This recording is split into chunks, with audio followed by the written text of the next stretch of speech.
Nice live shot. Good to see all of you. Happy Friday. It's great to be back with you. I want to provide an update on President Trump's actions in the wake of the catastrophic air collision that tragically claimed the lives of 67 people at Reagan National Airport on Wednesday night. Everyone in this White House continues to mourn the victims and keep their friends and families in our thoughts and prayers during this unimaginable time. First, within moments of the collision, the president and his newly appointed team were in immediate communication. The president was briefed on Wednesday evening following the crash, again on Thursday morning, and he has continued to receive updates as recovery efforts continue on the ground. The president, as you know, took time to address the nation yesterday afternoon. To deliver accountability, President Trump swiftly signed a memorandum directing an immediate assessment of the Federal Aviation Administration to ensure the federal government is maintaining the highest personnel and policy aviation safety standards. The memorandum directs the Secretary of Transportation and the FAA Administrator to immediately review all hiring decisions and changes to safety protocols made during the prior 4 years, and to take all necessary corrective actions to achieve uncompromised aviation safety.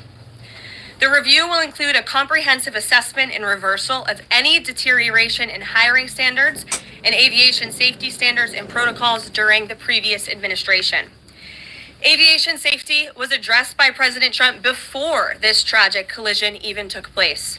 On his second day in office, the president signed a memorandum to immediately stop Biden DEI hiring programs and return to non-discriminatory, merit-based hiring.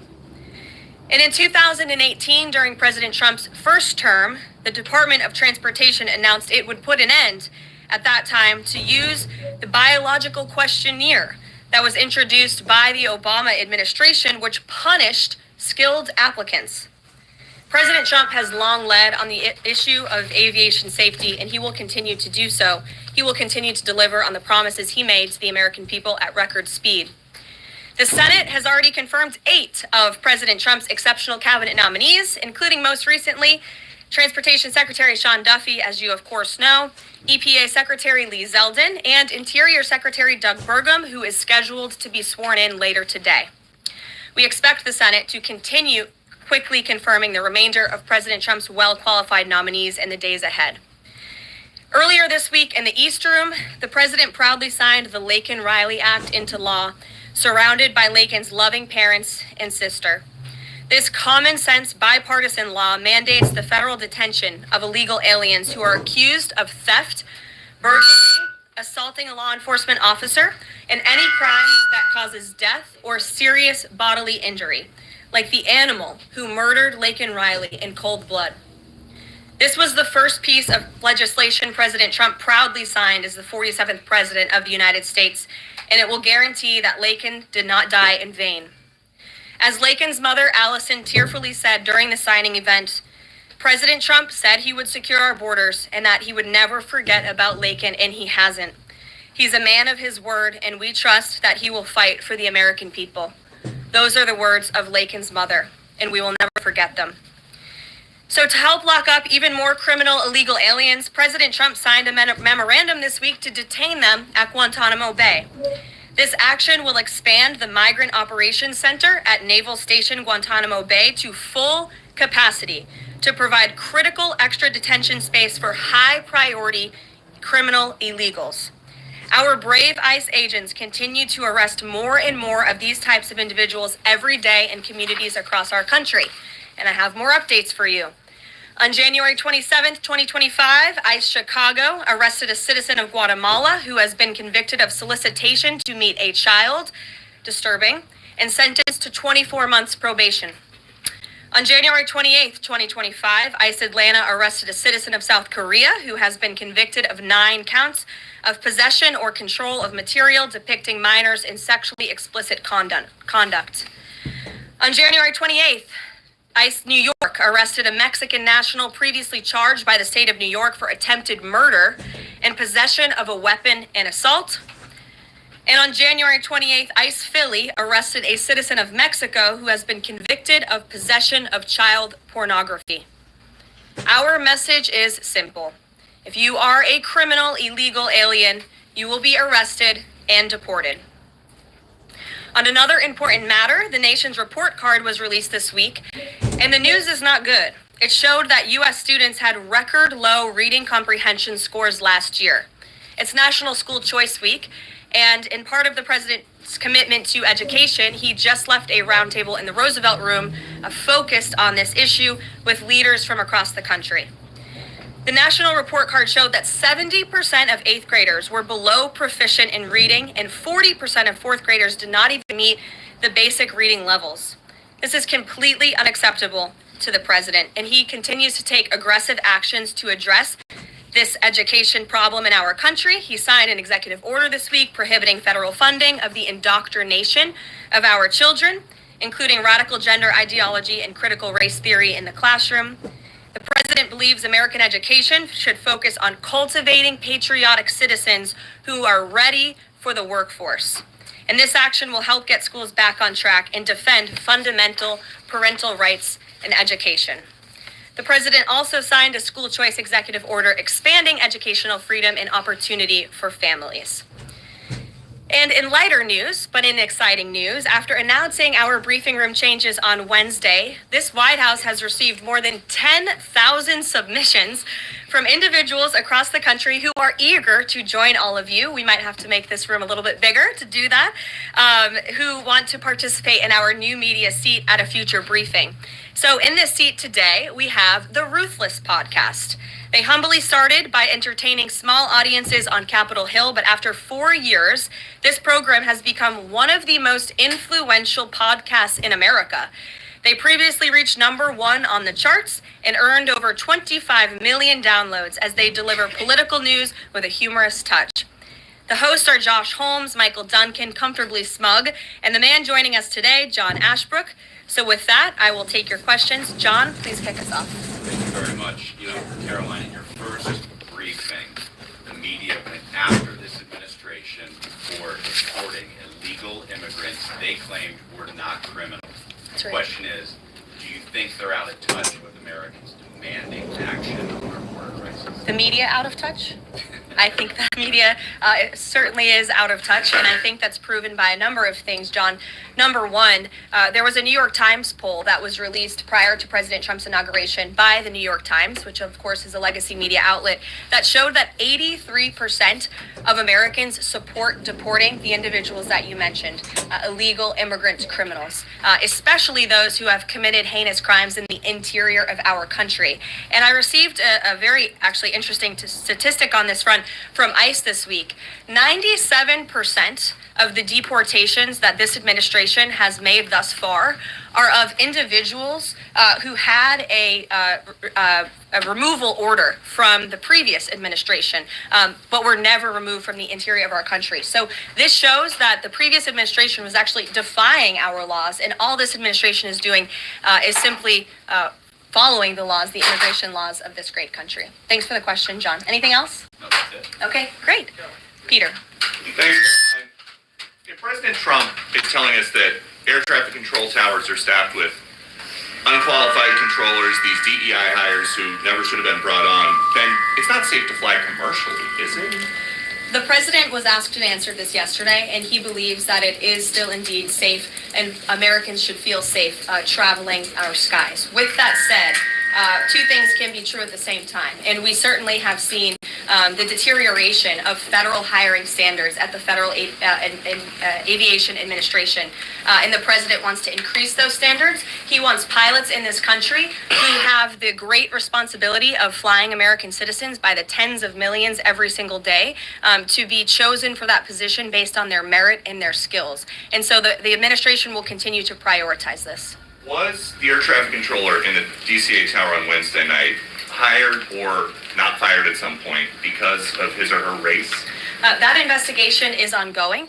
And so when we have updates on the exact individuals who were involved in the collision, including the air traffic controller, also the pilots of the helicopter and others, we will confirm those. I don't want to confirm names from this podium today. We're not in a position to do that.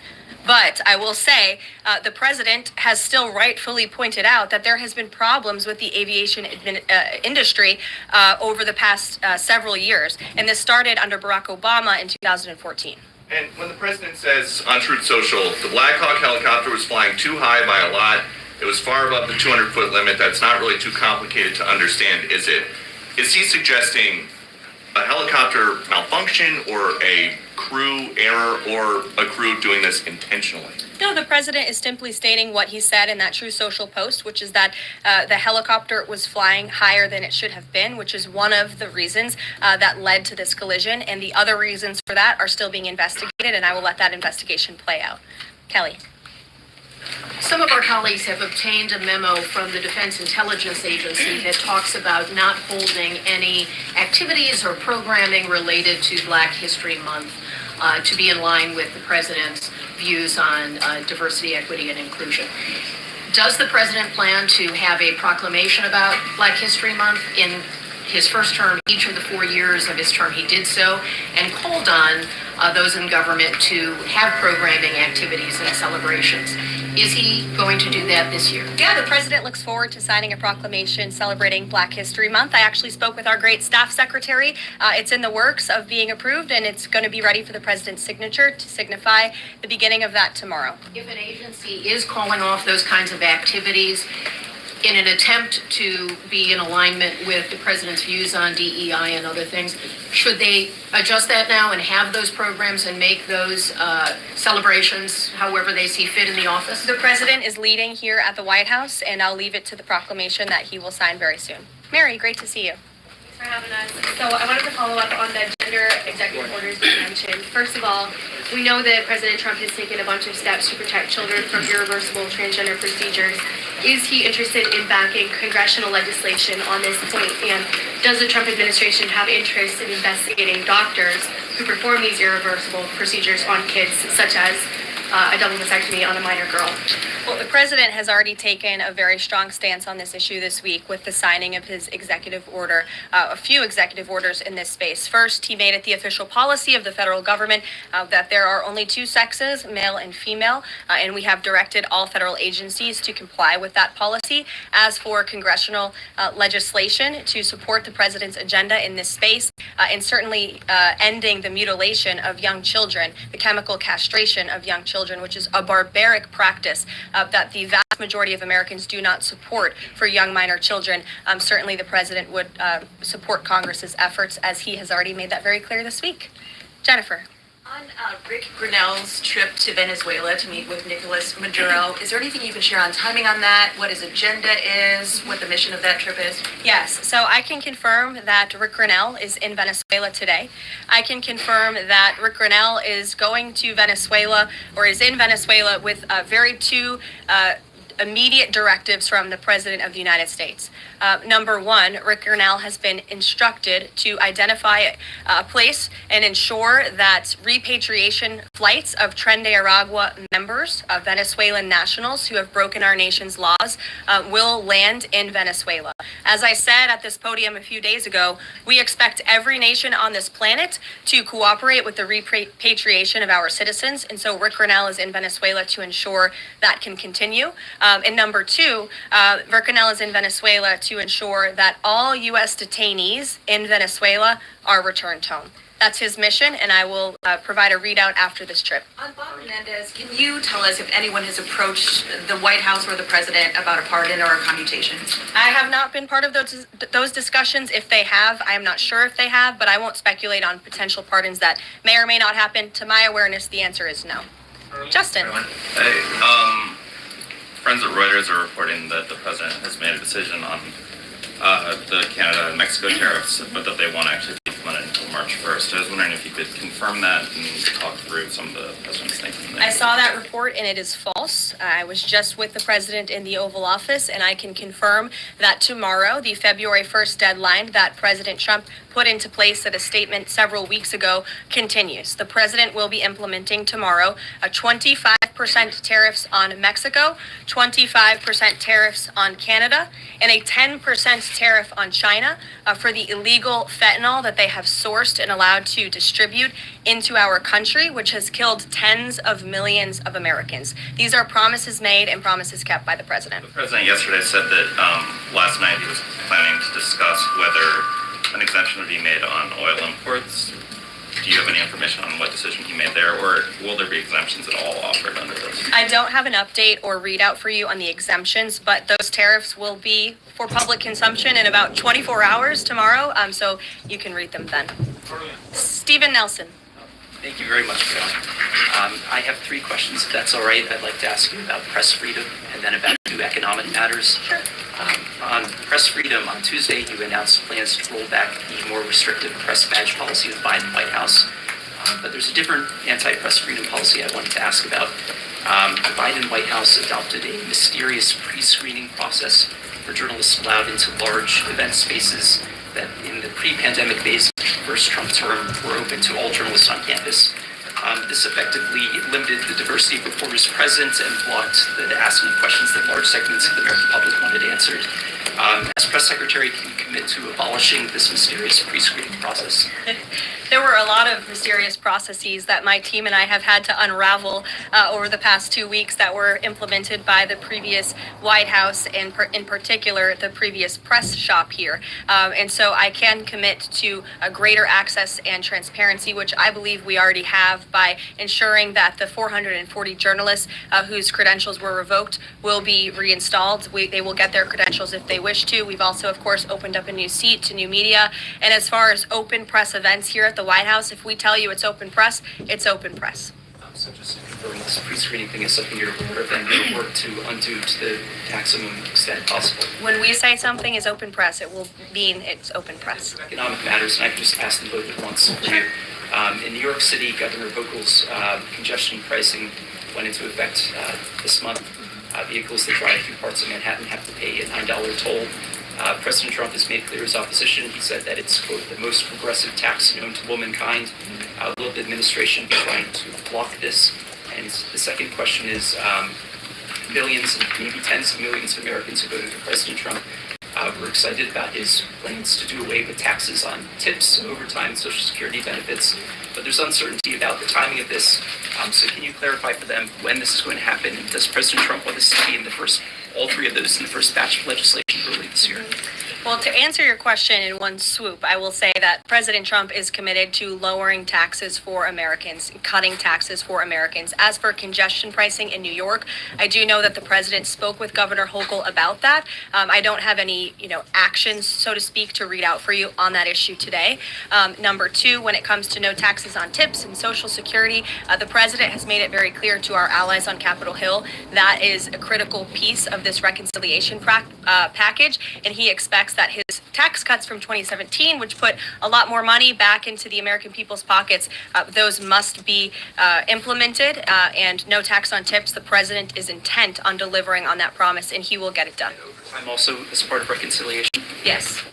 Sure. Thanks, Caroline. Can you guarantee that those tariffs won't increase prices for Americans, including at the gas pump and the grocery store? I think Americans who are concerned about increased prices should look at what President Trump did in his first term. He effectively implemented tariffs, and the average inflation rate during the first Trump administration was 1.9%. In fact, when President Trump left office, it was 1.4%. So President Trump is going to do everything he possibly can to cut the inflation crisis that the previous administration imposed on the American people, and he will continue to effectively utilize tariffs. If those tariffs do increase prices for Americans, will the administration reverse them? That's a hypothetical question, and the president is intent on ensuring that he effectively implements tariffs while cutting inflation and costs for the American people.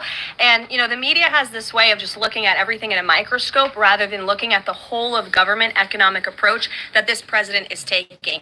He will effectively implement tariffs. He's also, as I just answered from Stephen's question, committed to tax cuts. He's also clearly committed, as evidenced by his executive orders, to unleashing the might of our energy industry, which we know will eventually drive down inflation. And all the other economic measures that this president has made will have a Trump incoming economic boom, just like we saw in our first term. And has the White House found any Fox Business, yes. Yeah, go thanks. ahead. Thanks, Caroline. You're welcome. The Justin Trudeau, the Canadian Prime Minister, said today that if the U.S. imposes tariffs, he will respond and he will not relent until the tariffs are removed. Are we seeing the start of a trade war with Canada? I don't think so. I think the president is going to implement those tariffs tomorrow, and he will respond to Mr. Trudeau's comments in due time, I am sure. What type of things have to happen? What does the administration need to see in order to avoid those tariffs? Well, the tariffs are incoming tomorrow on Canada. And the reason for that is because both Canada and Mexico have allowed an unprecedented invasion of illegal fentanyl that is killing American citizens and also illegal immigrants into our country. In fact, I have more language for you right here. Canada, Mexico, and China, which, as I mentioned, President Trump will implement a 10% tariff on China, have all enabled illegal drugs to pour into America. The amount of fentanyl that has been seized at the southern border in the last 2 years alone has the potential to kill tens of millions of Americans. And so the president is intent on doing this. And I think Justin Trudeau would be wise to talk to President Trump directly before pushing outlandish comments like that to the media. If I may, one more. Yes, Lindsay. Go back to the plane crash for just 1 second. You're interrupting your colleague, but sure. Sorry, I thought you called on me. Just I a quick called on question. Lindsay. The president this morning said the Black Hawk helicopter was flying too high. I'm wondering if he's basing that on what he learned from investigators, and if you could offer a little bit more of a window into how he is keeping abreast of this investigation. Sure. Is the NTSB briefing him separately? Is he meeting in the Situation Room? You just sort of offer a window into that. Yeah, the president based that statement on truth because it is truth and it's fact, and it was relayed to him by the authorities who are overseeing the investigation into this horrific plane collision. And the president, as I said in my opening remarks, continues to be briefed on the collision by everybody across his cabinet, the Secretary of Transportation, the Secretary of Defense, the NTSB, who the commissioner there was in the Oval Office with him yesterday. Lindsay. Lindsay, go ahead. Lindsay, go ahead. In recent days, the CIA actually revealed that they do also believe that COVID-19 was from a lab leak in Wuhan, China. How is the president planning on responding to this additional intel from the CIA, and will it impact how he responds to them with tariffs? Yeah, kudos to John Ratcliffe for revealing that truth and that fact to the American people. Many years too late, the Biden administration had a chance to let the American people know the truth about that, and for some reason, they chose not to. I also would just like to point out that several years ago, when I was working in this press shop and President Trump would take to this podium to brief the American people on COVID-19, he suggested that COVID very well may have came from a lab in Wuhan, China. And many members in this very room mocked him for that, said he was spewing conspiracy theories. He was not. We now know that to be the confirmable truth. It took many years for it to come out, but the president was right in this instance again. Sure.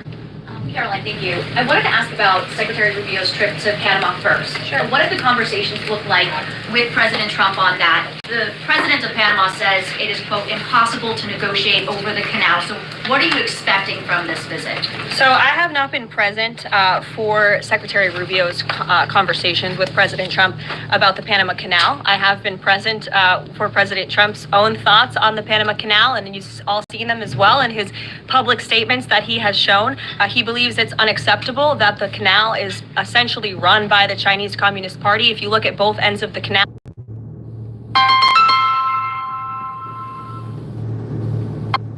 massive Chinese Communist Party linked companies run the canal. That's unfair to the American people, many of whom lost their lives many years ago building this canal. The American taxpayers are paying millions of dollars for the canal, and the president believes it's in our national interest as a nation for Secretary Rubio to go there and begin these discussions, and that's exactly why he's doing that. Sure. Thank you very much, Caroline. Is the United States in the process of pulling out of Syria militarily? Because the president wanted to do that in his first term as well, and he had a lot of pushback from the Pentagon and Congress. And based on what he said yesterday, is he considering doing that in a short time? The president was asked and answered this question yesterday, and he, as the commander-in-chief of the United States military, reserves the right to review troop deployments overseas at any point in time. Is that a topic right now? Yes. Thank you. Two questions. So we now know that the staffing was not normal at the air traffic tower, and so with the government freezing the hiring of new federal workers and offering buyouts, are you not afraid that more incidents of different kind could happen with less staffing in different agencies? Well, the president is intent on ensuring that we are increasing staffing at these agencies, and that's why he signed a very strong executive order on his second day in office, immediately terminating DEI hiring practices at the FAA. He also, following the tragic crash, as you all know, in the Oval Office yesterday, signed a memorandum directing an immediate assessment of the FAA to ensure the federal government is maintaining the highest personnel and aviation safety standards. And I would also just say there's a cultural piece to this as well. If you are an American who has spent many years studying aviation and you graduate from school and you're an air traffic controller based on skill and merit, and then you apply for a job and you're forced to fill out a biographical questionnaire asking you the color of your skin and asking you where you're from in details that aren't relevant at all to the job description, I think that deteriorates the morale of people in this industry. And if you talk to people in this industry, they'll tell you that. In fact, many of them filed a lawsuit against the FAA a couple of years ago under Joe Biden's administration because they were denied positions because of this DEI hiring practice that was putting identity politics over merit and skills. That's unacceptable. And I think just to put a fine point on this, because this is the third or fourth question I've answered on this subject, when you are flying on an airplane with your loved ones, which every one of us in this room has, do you pray that your plane lands safely and gets you to your destination, or do you pray that the pilot has a certain skin color? I think we all know the answer to that question, and as President Trump said yesterday, it's common sense. Rob Crilly. Yeah, I'd just like to follow up on that last question, actually. Has there been any sort of assurance from the FAA that they will immediately improve staffing levels, given the reports of not normal staffing levels? Oh, absolutely. You had Secretary Duffy here yesterday at the White House at this podium saying that he is on it, and we can all trust that he definitely will be. John Decker. Thanks a lot, Carol. Yes, I did. Thank you very much. As long as your name's still John Decker. Absolutely. Thank you. The president today with the founder and CEO of NVIDIA. What is that meeting concerning, and who sought that meeting? I don't have details on this. It's a private meeting. It at 2:30 p.m. I'll try to get there in time, and I can let you know after. How's that? On Guantanamo Bay, can you give more details about setting up that detention facility at Gitmo? How will that come about? What's the timing in terms of standing it up? And of course, this has happened before during the Clinton administration. Yeah, that's right. Detainees of Cuban and Haitian descent were both detained at Guantanamo. Are you looking at that model in setting up this detention facility? Secretary Hegseth, I believe, was on television this morning answering question, and he said that the Department of Defense is already on it. He has directed his agency to ensure that Gitmo is increasing their capacity for beds, and that's exactly what President Trump's executive order did. It directed Secretary and also Secretary Noem to expand the Migrant Operations Center at the Naval Station to provide for this extra detention space. And as Secretary Hegseth confirmed this morning, that operation is underway. Sure. Caroline, on the tariffs, can you clarify whether those will actually be going into effect tomorrow, or Yes. whether there might be some lead time? Yes. And are those, they will be going into effect tomorrow? Correct. And are those meant to be in place long-term, or is there a scenario in which Canada, Mexico, and China can offer concessions and then they would be removed? At this point, the president has made it very clear those tariffs are going to be implemented and in effect. If the president at any time decides to roll back those tariffs, I'll leave it to him to make that decision. But starting tomorrow, those tariffs will be in place. Sure. Thanks, Caroline. Yes. Can you confirm a report by our friends at the Daily Mail that the British Prime Minister Keir Starmer is going to be visiting the White House in February? And also, if I may, do you have any more details on Netanyahu's visit here next week? Sure. I have not seen that report about the Prime Minister. I can go check back with our friends at the National Security Council and get back to you on that. I can confirm that Prime Minister Netanyahu will be here on Tuesday, February 4th, for a working meeting and visit with the president. And I'm sure you will all be here, very excited to cover that visit. Sure. Daniel. Thank you, Caroline. You're welcome. Back on the Guantanamo Bay subject specifically, obviously, why does the president feel like that's the best location or a good location to make sure that Americans are safe from violent, illegal migrant crime? Well, it's a really good question, and the memorandum that he signed, the order that he signed, builds on his previous executive actions, obviously, to secure our southern border and deport illegal criminals from the interior of our country. We know that we have an issue with detention space here in the interior, which is a big reason why Congress needs to pass this reconciliation package as quickly as possible, to ensure that DHS and ICE have the funding they need to detain these individuals that the administration is very swiftly rounding up and deporting, arresting and deporting these illegal immigrant criminals. And so the president feels it's an appropriate place. Taxpayers are already funding it. The space is there. Why not use it? And the Secretary of Defense, as I said, is working on that as we speak. Sure. Caroline, yes. Thank you so much for having me here and answering your question. So I want to talk more about the success that ICE is having finding these violent criminal aliens, some of them being sexual predators. But my friend Ben Bergquam reports that the Chicago mayor and the Illinois governor are preventing ICE agents from going into jails and prisons to enforce detainers against illegal aliens. In Maryland, the Attorney General has also put out a memo hindering local police cooperation with ICE. Does the administration have any comment on leftist state and local officials defying ICE and Trump's deportation efforts?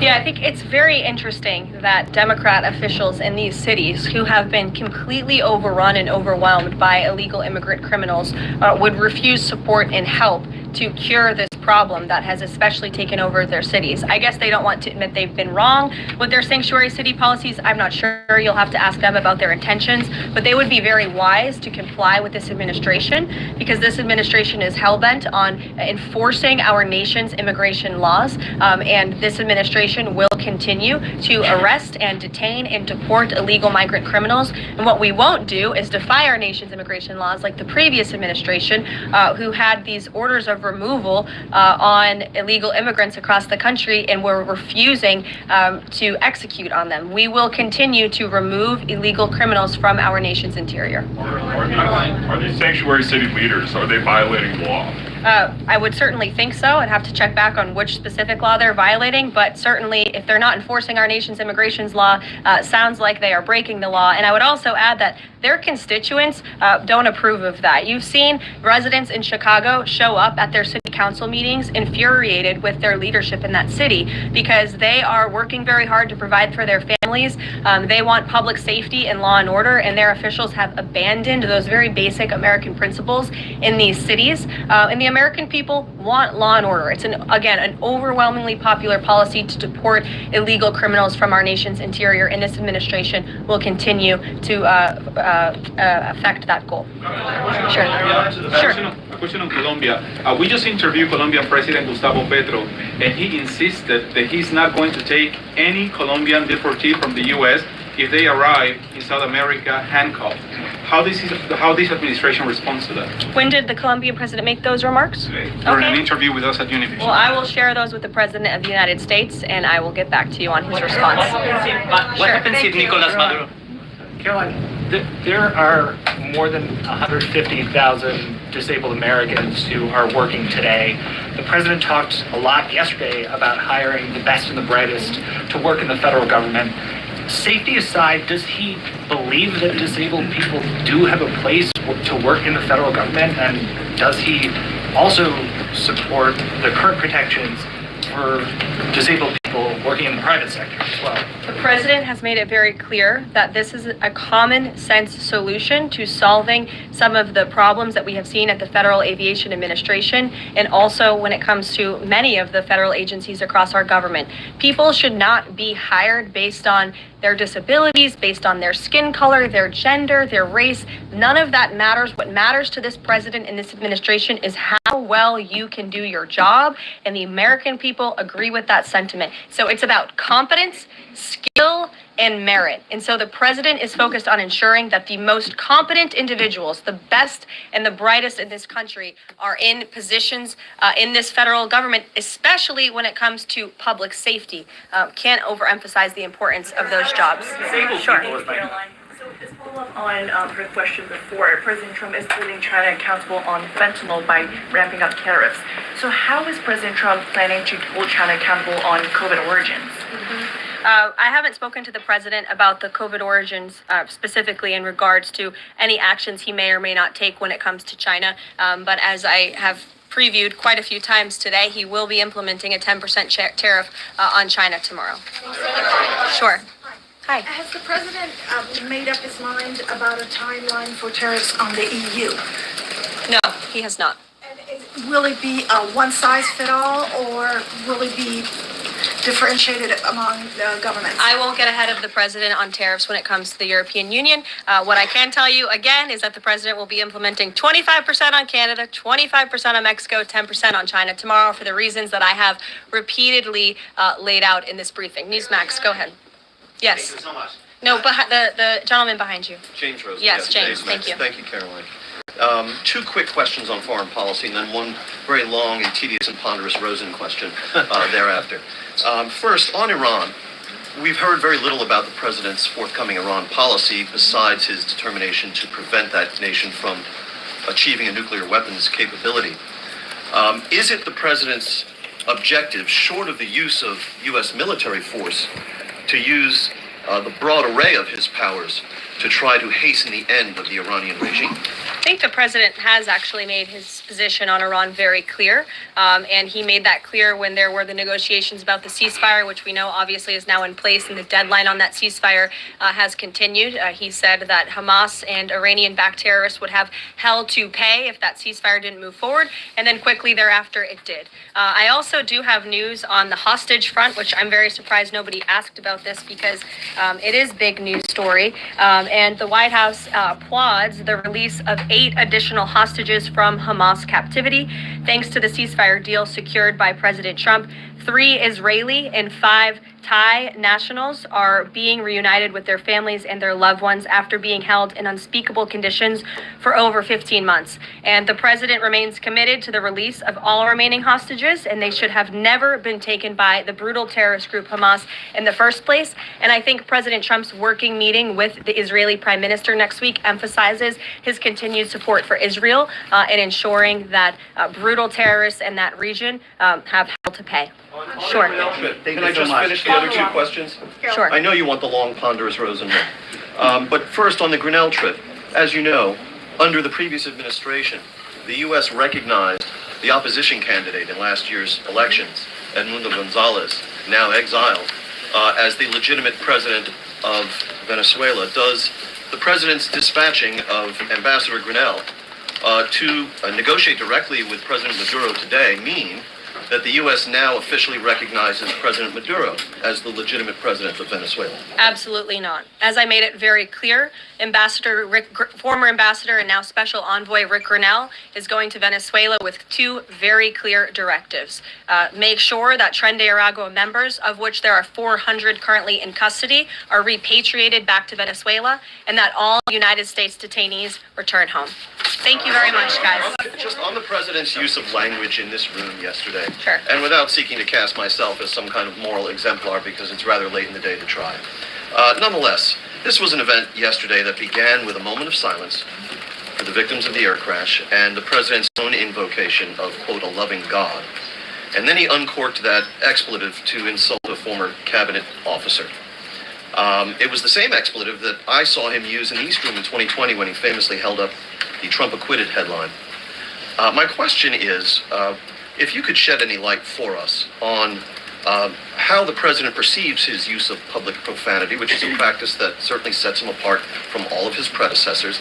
Does he regard it as an effective communications device, part of his appeal, or is it something that he lapses into inadvertently, perhaps in times of frustration and later regrets?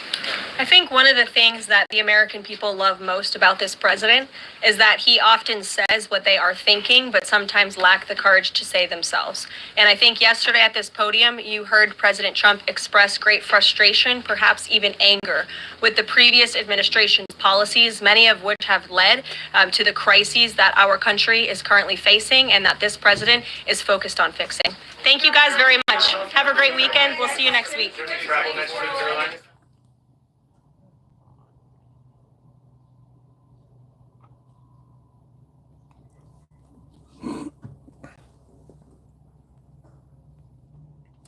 Thank you, guys. See you next week. Make sure y'all comment, like, and subscribe, man. Rest in peace to the people who lost their lives in that plane crash, helicopter crash, all of that, man. May God bless you. Protect yourself at all times. Keep your head on the swivel. God bless you. God bless me, man. And God bless America. And I'm out, man. Mr. Zach Reacts. Peace.